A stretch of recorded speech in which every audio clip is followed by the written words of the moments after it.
commença à répandre la parole de Dieu, Hérode le Grand était déjà mort depuis des années, et les Romains avaient donné son royaume de Palestine à ses 3 fils. Ceux-ci se le partagèrent en 3 entités, notamment pour mieux assurer leur emprise politique et économique sur chaque région. Parmi les 3 frères, seul Hérode Antipas régna longtemps. Archélaos fut rapidement destitué par les Romains en raison de sa cruauté, après quelques années de règne. Il fut remplacé par un procurateur romain. En ce qui concerne Hérode Philippe, il est à peine évoqué dans les évangiles. Il est juste mentionné que sa femme Hérodiade l'avait quitté avec leur fille Salomé pour aller vivre avec son frère Hérode Antipas, qui avait lui-même abandonné sa femme du nom d'Aréta. Jean reprochait principalement à Hérode Antipas son mariage scandaleux. Hérode estimait probablement qu'il méritait les réprimandes de Jean, et il l'aurait peut-être épargné. Mais Hérodiade n'entendait pas se rallier à la générosité de son époux. Elle parvint finalement à convaincre Hérode de faire décapiter Jean. Nous regardons l'ensemble de tous les morceaux fragmentés de ce qui nous est dit sur la vie de Jésus dans le Nouveau Testament.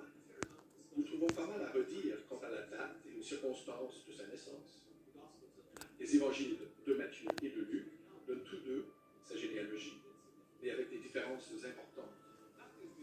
La généalogie de Matthieu, qui se souciait de montrer que Jésus, en tant que Messie, descendait du roi David, fait la liste de 42 individus de sa lignée de descendance, en commençant par Abraham jusqu'à Jésus.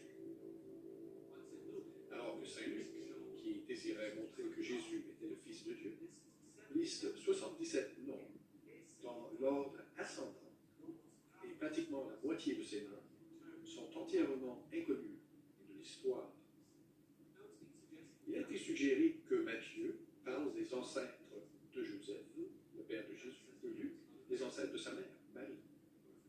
C'est bien sûr une solution élégante, et les solutions élégantes sont rarement vraies. Mais le contraire a été tout autant argumenté.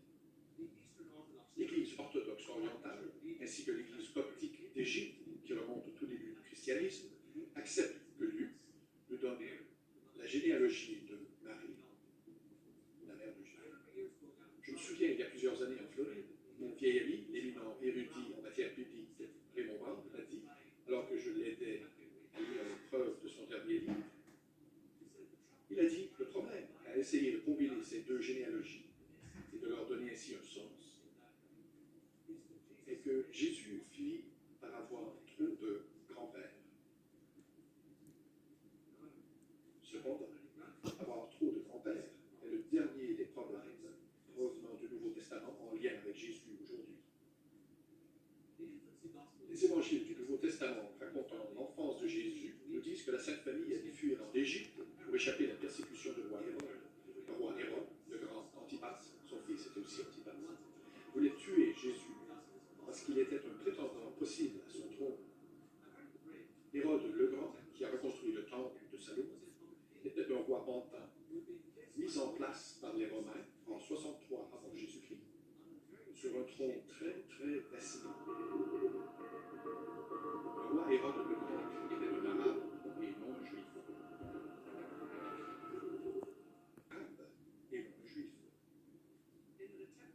Dans le but de consolider son pouvoir, Hérode a épousé Marianne, la dernière princesse de la lignée directe de la dynastie des Asmonéens qu'il avait remplacée.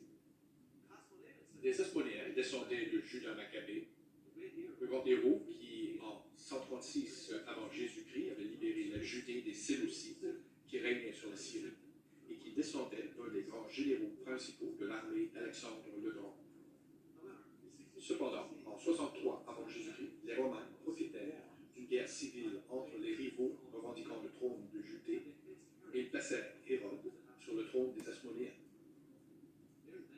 Marie-Madeleine était aussi de cette famille royale, comme le premier témoignage chrétien le montre.